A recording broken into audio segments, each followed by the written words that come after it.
what I find, I guess, most interesting is the balance between thinking strategically, thinking long-term, and then trying to apply those long-term principles and strategies to your very, very granular day-to-day activities that you have to do in an environment where you don't have a lot of layers of management, right? Where you're a doer and a manager at the same time.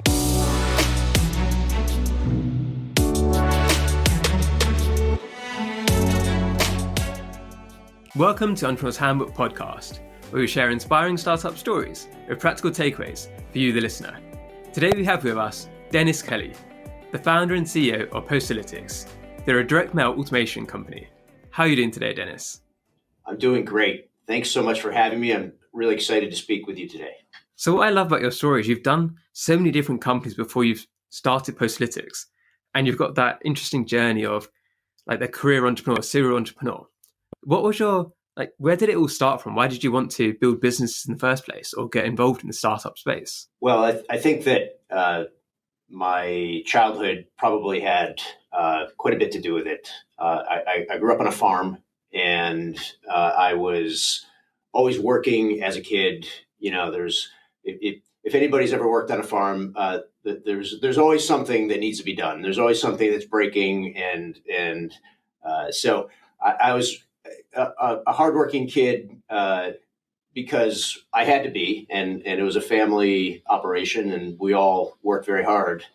And when you're faced with a broken fence or something that you need to repair on the farm, and you're there alone, you're 10 or 11 or 12 years old, you're used to taking matters into your own hands and solving problems. And so, as I got through college and got into the workforce, I had a tremendous experience working for a very, very large company, Prudential Insurance. I went through a very, very detailed training program, and I was in a sales office with very senior people as mentors, and I had a wonderful experience.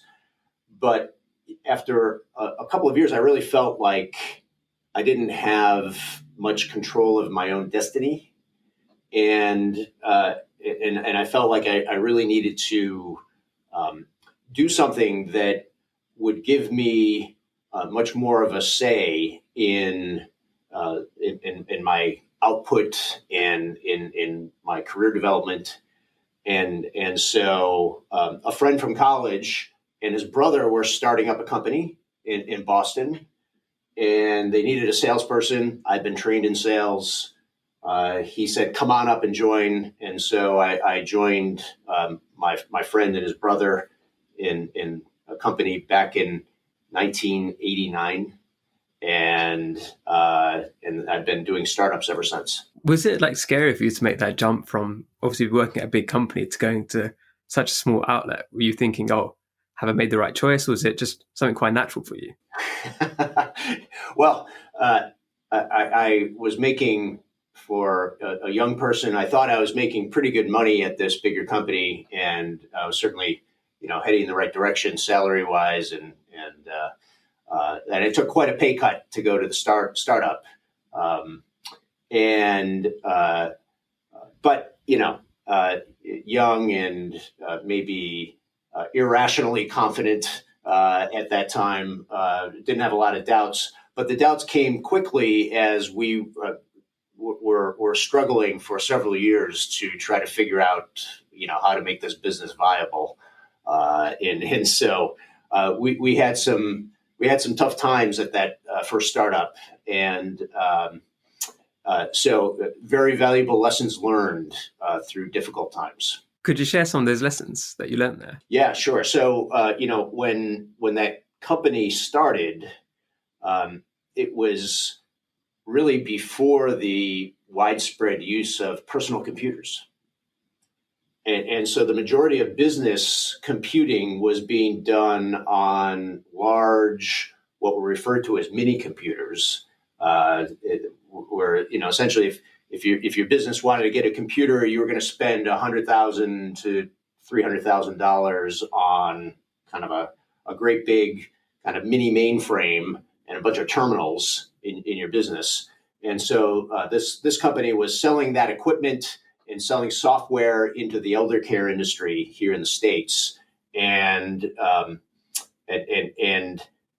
we thought it would be a big market, but it turns out there were very few elder care facilities that could afford one of these big computers, much less our software on top of it. And so, after an initial push into that space, we had to really cut back and really change directions. Thankfully, at the same time, the personal computer was rapidly disseminating, becoming more powerful every year. And what we were able to do was to rewrite the software to run on PCs that were networked together through local area networking, Ethernet for the first time. And the footprint, so the cost of the physical footprint of the hardware dropped from, say, $150,000 down to $15,000. And then all of a sudden our market blew up. And so really the lesson there was that if you're able to catch a major transition in a computing method, right, from one way of computing to another, and you hit that timing right, you can really, really grow quickly. And that's what ended up happening with that business. So we certainly had no idea going into it as young people, and it just sort of happened organically, thankfully.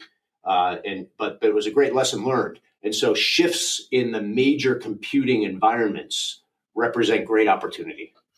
I guess one of the great things now is there's different competing shifts that people think might happen and might not happen, right? So you've got the blockchain, you've got other things like quantum computing in, say, 10 years' time. And I think even the metaverse, right? A lot of people have got very different opinions on them, right? So some people think the metaverse is the future. Other people don't see the hype at all. But it's one of those things that if you're right about it being the next big thing, and you ride that wave correctly, then you've got a huge industry because you're one of the few people who did believe that was going to happen. And you see it now because it's difficult, right? Because even with like AR and VR, they've been the next big thing for a long time. They're not really yet actually taken over the mass market.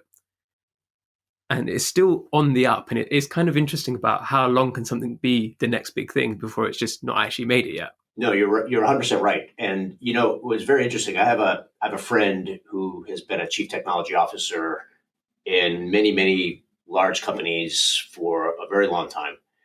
And he pulled out an article that was published in a newspaper in the 1980s in which he was quoted about speaking about artificial intelligence in the 1980s. And so it was being hyped at that point as one of the next big things.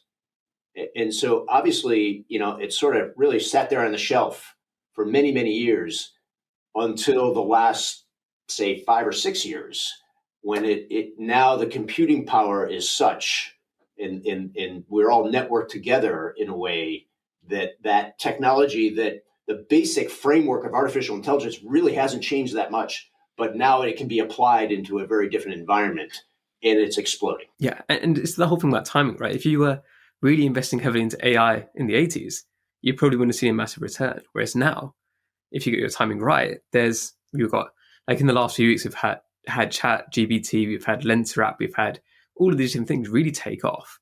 I don't know if anybody's monetizing it particularly well at the moment just yet in the mass market space, but you can see the potential starting to come through.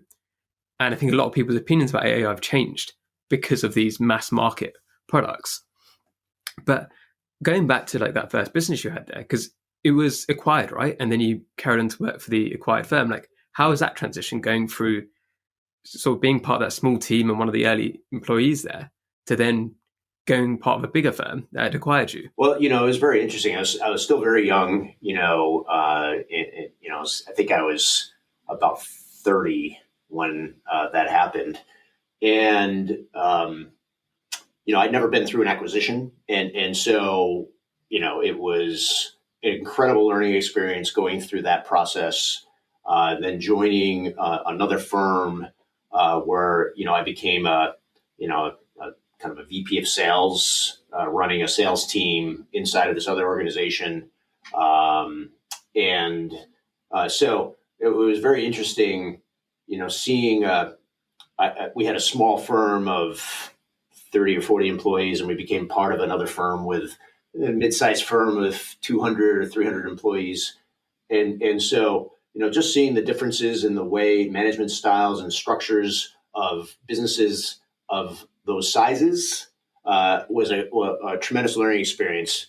But once again, I couldn't really spend that much time working for somebody else.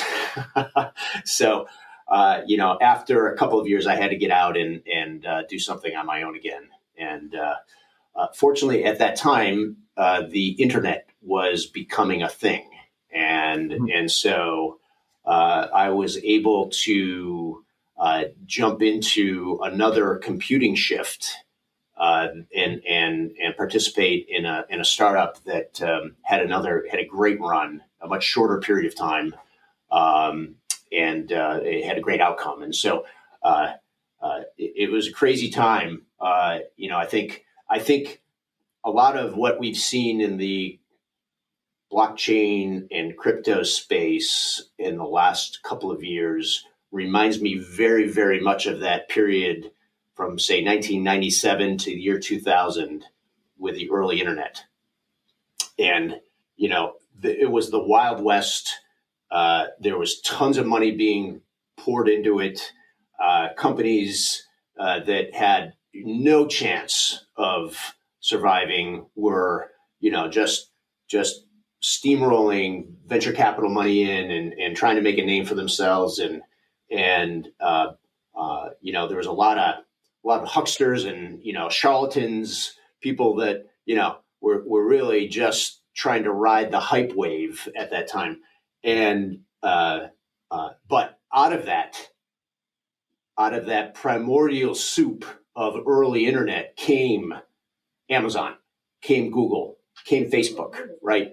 So all of those massive companies of today were in the mix with a lot of companies that should never have even existed, right? And so you see a lot of parallels with the world of crypto and blockchain today.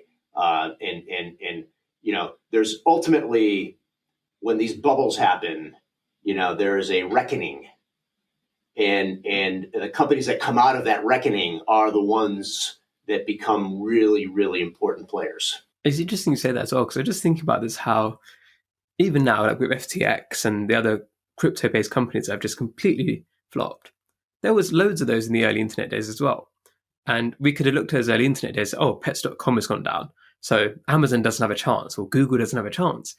And it's just interesting because we don't know yet. It could be one of the blockchain companies that nobody's really even heard of. It's basically nothing at the moment. That could be the one that is the next Google or Amazon or Facebook in 20 years' time or 10 years' time. And it's just, we don't know yet. And that's the exciting thing about it. But it's also why you see these venture capital firms are pumping in like hundreds of millions and billions into these industries. They know most of the things they're investing are going to fail. That's part of the game.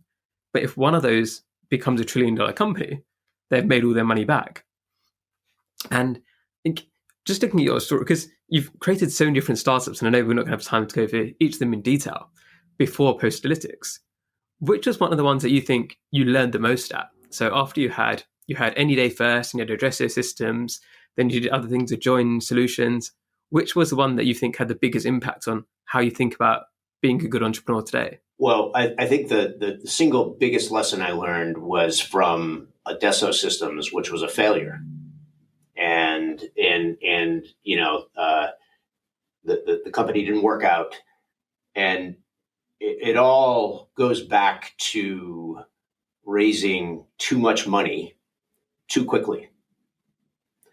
And so when I joined that firm, it was already underway. I joined as a CEO with the goal of securing some capital. And I'll never forget because, I'd had a good success, a couple of good successes, and made some investors some money. So I put together a business plan for Adesso that had a certain amount of investment that was going to last us a period of time. And I went back to a previous investor and said, hey, here's what I want to do. And I was sitting in their office and with a partner and an associate. And the partner said, well, you know what? If you double the amount of money that we give you, I guarantee you'll walk out of the room today with a deal. And so I said, well, my business plan doesn't support that money. And he said, well, change your numbers. And so I had time and I had to make a decision quickly on the spot. And I sat there, I changed my spreadsheets, I changed my slides to say, I want this amount of money. And here's what we're going to do with it. And ultimately, that business was not ready for that amount of money. It needed a smaller amount to build more slowly.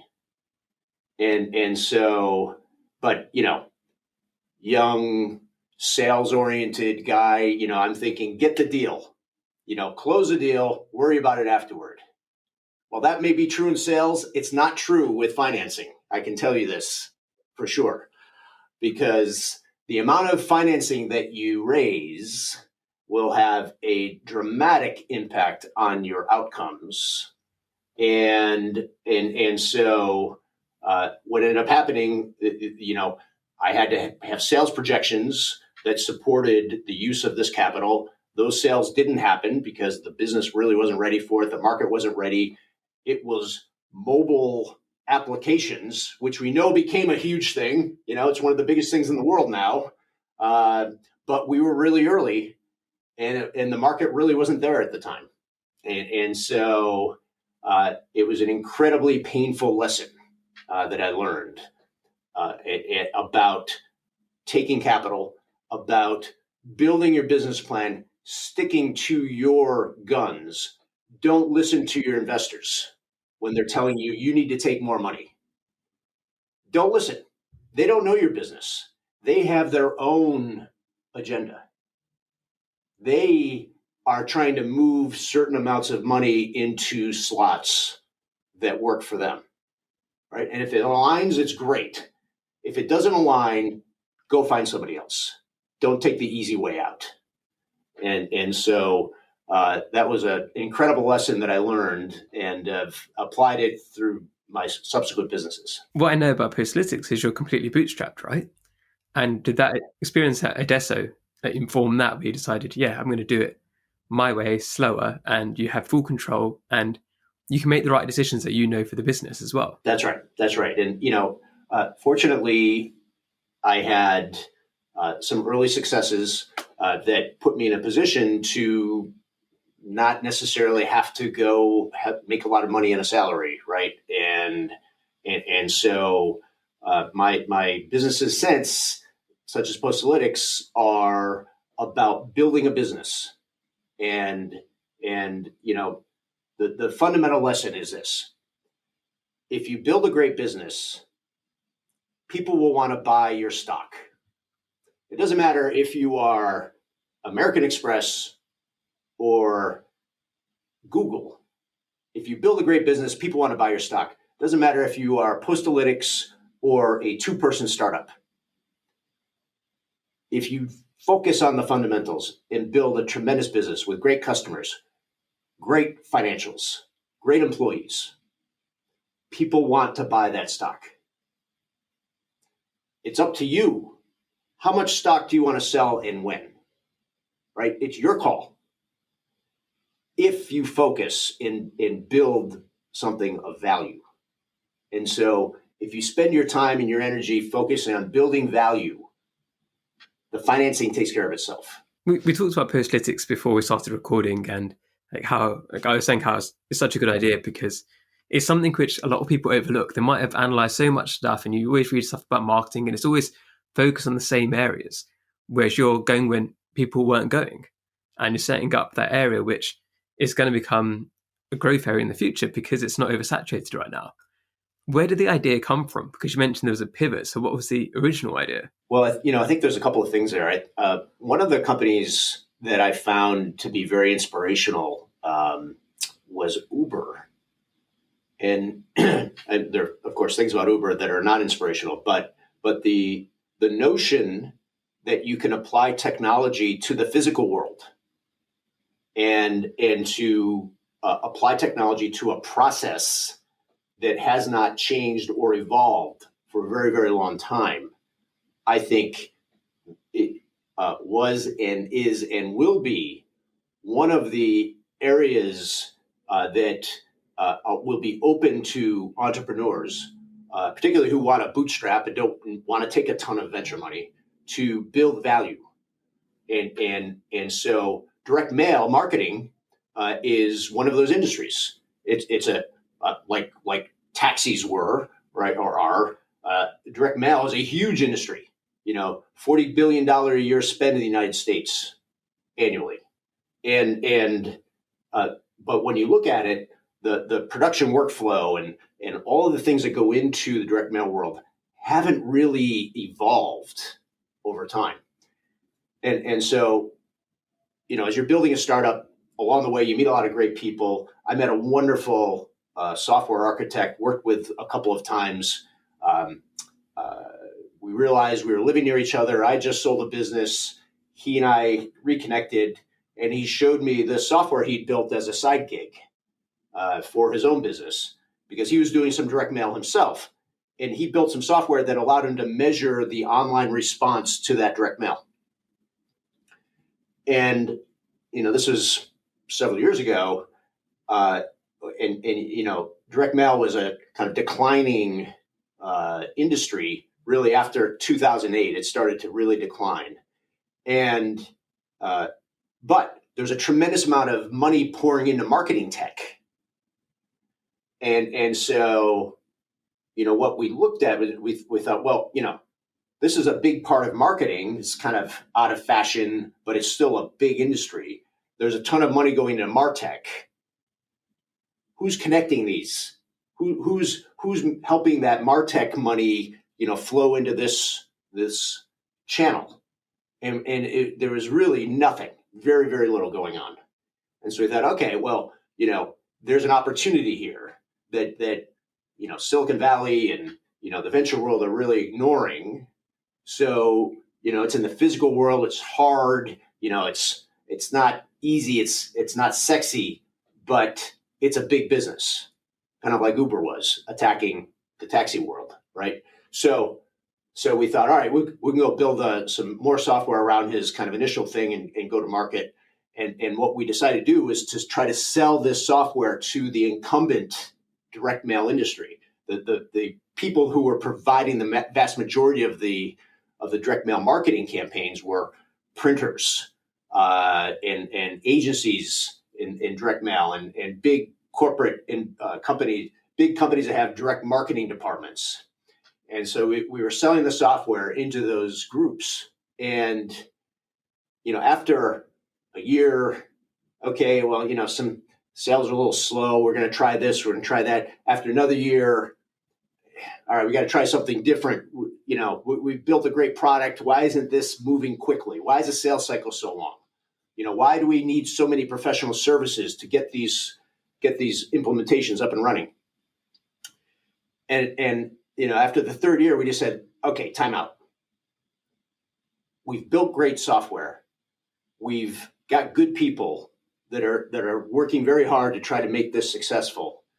And, it's not growing at the rate that, we anticipated that is happening. The investment in MarTech that is going on, like this is not working. What is wrong? And we decided it was the market. It was the people we were trying to sell to. They didn't really love technology. They didn't want to solve problems by using technology. They were an industry that was trying to hang on and not change. And so we thought, you know what, if we take some of the software we've built, repackage it, reposition it, make some changes, we can sell to their customers. Because their customers are changing. Their customers are investing in CRM and marketing automation. Their customers are seeing email open rates decline over time. Their customers are seeing the cost of digital ads growing rapidly, right? So they're looking for solutions, and they buy technology. They buy technology because they've proven they've done that by investing in Salesforce and HubSpot and their entire marketing tech stack. So that was really the shift that we went through. It was good product, good people, wrong market that we were selling to. The pivot was repackaging and selling into another market that has really helped us grow very, very quickly ever since. How did you get those first customers in that new market? So, because obviously you have to make that case to them that this isn't one that they need, but also that you're the guys that can do it for them. Well, it's funny because they were finding us. They were knocking on our door. We were selling to these other people, and they say, it'd be great if they. I remember so clearly. We had a customer come to us say, we just implemented Salesforce. We need to do direct mail. Can you help us connect direct mail to Salesforce? You guys are kind of living in this space between digital and direct, but it wasn't what we did. So I remember talking to these people, and we tried to, help them out. And, we worked with some agencies and got a campaign out for them, and then another one came, and we thought, you know what, we're really missing the boat here. These are the people we need to be selling to. These are the people that are trying to invest in technology to solve problems. And so that was really the shift. It was because of the inbound interest that we were generating. And then that led to some market research and some scoping and that was kind of the basis of our pivot. When was the pivot? Like, how long ago was it? It was essentially about halfway through 2016. We had to go through some pain. We had to lay off some really good people and bear down. And it took us about a year and a half to really roll out Postalytics. So the end of 2017, Postalytics started to go live and acquire its first customers. And so it was about a 14, 16 month period there where we had to kind of survive off of the cash flow of the old product and then, take a lot of the technology that we had built, transferred directly into what we ended up building for Postalytics. But it did some things very, very differently. And we created a very different go-to-market strategy, and early PLG concepts were really a part of Postalytics. And obviously that period must have been very tough because there's some demand there, but if you make the wrong decision, you always had to do layoffs, you had to do all these different things. And did that doubt ever creep into you? Like, how did you keep yourself motivated to keep going down the path you were going? Well, it was very hard. And I personally had put a bunch of money in. And so, for me, it was rescuing my own investment in both time and money. And my partner as well, our my co-founder, CTO, the two of us had really invested our lives into this thing. And so, it was hard. But we didn't have a lot of choice. We thought, we could build an okay business doing what we were doing and, not really have any satisfaction at all. Or we could double down and go after what we felt was the true market for what we had originally built. And obviously it's worked out because you're sitting here talking to me now. But for the listeners, can you give someone kind of idea of what milestones you've achieved since then? Like what growth you've had since you made that pivot? Yeah. So So we have grown now. This will be our fifth year, where we will have grown on average 75% in top line revenue on an annual basis. We've been running the business right at about break even for that period of time, and so we have grown quickly and sustainably, and we've been able to build an employee base that is geographically distributed. We have built software that has radically changed the way that businesses think about direct mail marketing, and so we're thankful and that we were able to survive that very difficult period. But again, the lessons of the market will teach you. The market will tell you what to do. You have to be open. You can't be pig-headed. You can't be so stubborn that you think you're right all the time, or that you can't admit that, well, maybe you were partially right, but you were wrong over here. And so you have to be malleable, and you have to be able to adapt to what the market is telling you. Like, looking forwards now, like, what's the vision? So obviously you've grown as fast as you've grown. What's your aims now? Like, what do you hope Postalytics will be in 5 years' time or 10 years' time? Well, we see a very, very long roadmap for Postalytics. We think we're just scratching the surface on what we can do in terms of creating a footprint that enables marketers to deploy direct mail with no friction, deploy direct mail in an integrated way that works in conjunction with all of their other marketing channels, and then provides them with analytics and insights into what is working and what is not working. And so, we believe this is a long run product. This is another 10 or 15 year type of growth curve for this company. And, it's invigorating and exciting to work on that every day. And so, my job is to, get out there and tell the story, and go find great people, bring them on board as we can afford to do that. And really try to drive this organization to fulfill that vision of frictionless, integrated, and analyzed direct mail marketing. You mentioned there about you've been, like, the revenue growth has been amazing, but during that period you've been breaking even. What have you been reinvesting that revenue into as you grow the revenue? Where is that money going to in order to expand the business in the future? Sure. So, we've been building, we're a very lean organization. We'll just start there, right? So, we don't have a lot of extra people, doing things that are not focused on the product or focused on go-to-market, right? So, that's basically what we all do. I mean, we have a very, very small finance operation. Everybody else is either involved in building product or servicing the product. That's it.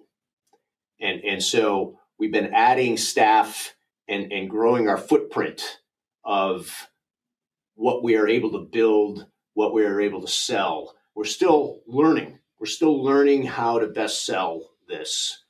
And there are many pivots that go along the way, right? Like, we're learning. We have a version of the software that marketing agencies use, and we're learning that, hey, there's some different ways we can sell this and go to market with this part of the software that we never really thought of before.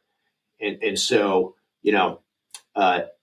we've been investing in that learning process, bringing smart people who can really help us think this stuff through. And it's a balance of building for the future, right? And building scale, building infrastructure, at the same time, continuing to push forward, add new features, add new ways to monetize the software. And so you kind of have to be doing both at once. So it's a heck of a lot easier to go say, hey, I'm going to go raise $20 million, right? We could do it all. This is more of an incremental approach when you bootstrap. But it's incredibly satisfying. And, ultimately, I think it leaves you a lot more options on what you do with your business when you take this approach. And you mentioned there about you're pivoting the go-to-market strategies. What's something you found maybe made it tougher to sell and people maybe weren't getting the software? Like, how did you have to adjust your message to then get those people on board?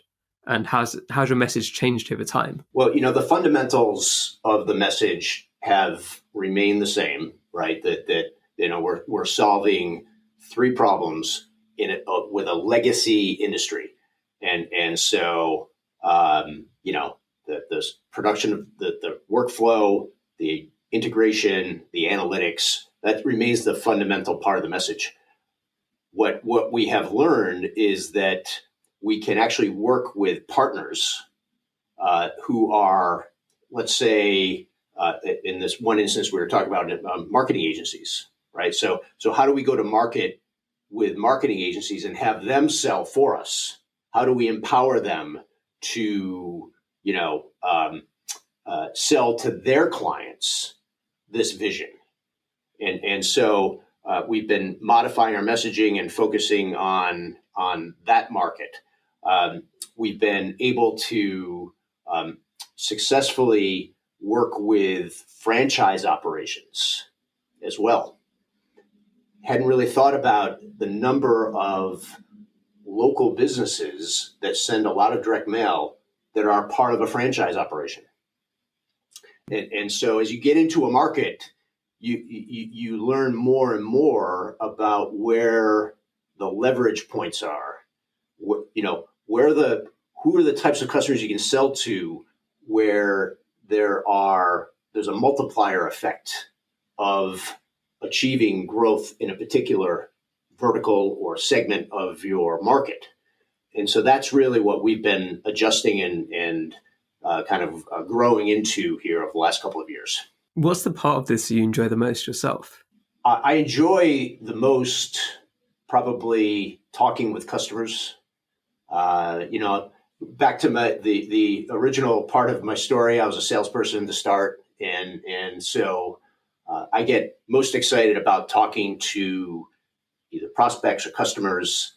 I love hearing their reactions, and so that's probably my favorite part of the business. That's one, and then two, I love working with the product team as well. And kind of taking what I hear from the market and translating that more from like a product management perspective into ideas that we can work with on the product team. And so kind of sitting at that intersection of the market and the product, I think is kind of what I enjoy doing the most. I have to do a lot of other things because of the fact that we're a bootstrap startup. And so, you have to wear a lot of hats. But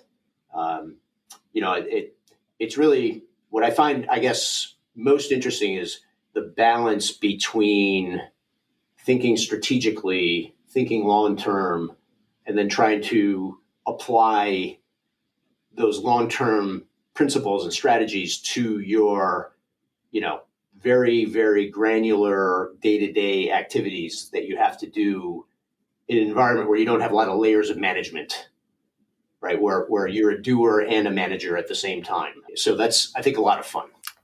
And then I guess on the other side, despite having started so many companies and worked in this industry for so long, what's something that you feel you're still working on, you still want to improve more? I think, like many people, we all have kind of imposter syndrome, right? At the end of the day, you're always questioning yourself and whether or not you're legit.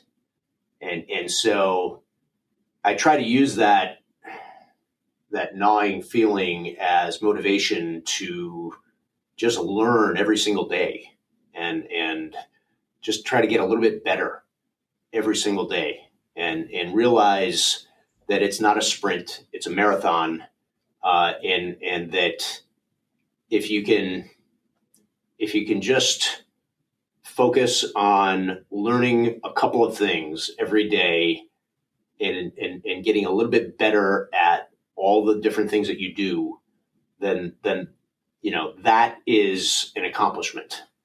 And so I try to use any self-doubt or self-concern about where I'm at, decisions we made, what we've done so far, to turn into fuel to provide the energy to try to get a little bit better all the time. I imagine a lot of the people listening don't know very much about the direct mail industry, and obviously you've learned a lot about it in the last few years. If you could teach them something today that they can take away and be like, oh, never knew that about the direct mail industry, or something you'd tell them, what could you share, whether it's a stat or whether it's just the way that things work that they might not know about? Well, direct mail marketing, when done properly, will provide on average a higher return on investment than email and digital channels combined. Over time, direct mail statistics show that it has a very, very high return, and that return is growing over time. The number of emails that you get has skyrocketed. The number of digital ads you're seeing has skyrocketed. The number of advertisements you receive in the mail has declined. And so the impact of each piece of mail that you get is higher. And, it's always funny because I talk to marketers, and if you look at their LinkedIn bios, they'll say data-driven marketer, data-driven marketer. Everybody wants to be data-driven. And then you'll talk about direct mail. They'll say, oh, I never look at direct mail. They said, well, have you looked at the data? You're a data-driven marketer. The data says that direct mail works. And what we're doing is providing you the ability to use direct mail in a better, smarter, faster way. And so, forget about your own personal biases. Look at the data. The data says that it works. You can do it in an old-fashioned way, or you can do it in a new, modern, integrated way. That's the presentation that we're giving. So, really love chatting to you today. Where can people listening right now hear more about you or hear more about Postalytics? Well, the first place to go is our website, of course, which is postalytics.com, postalytics.com. And there you can sign up for free. You can actually use the software, no credit card, nothing. And then if you want to send some mail, you can pop in a credit card and go from there. You can also we do quite a bit on LinkedIn, and I do quite a bit on LinkedIn. So you can look me up, Dennis John Kelly on LinkedIn, and Postalytics on LinkedIn. Those are the two places that are best places to research us. Perfect. Thanks so much for coming on. Thank you so much. This is great. I really enjoyed our conversation.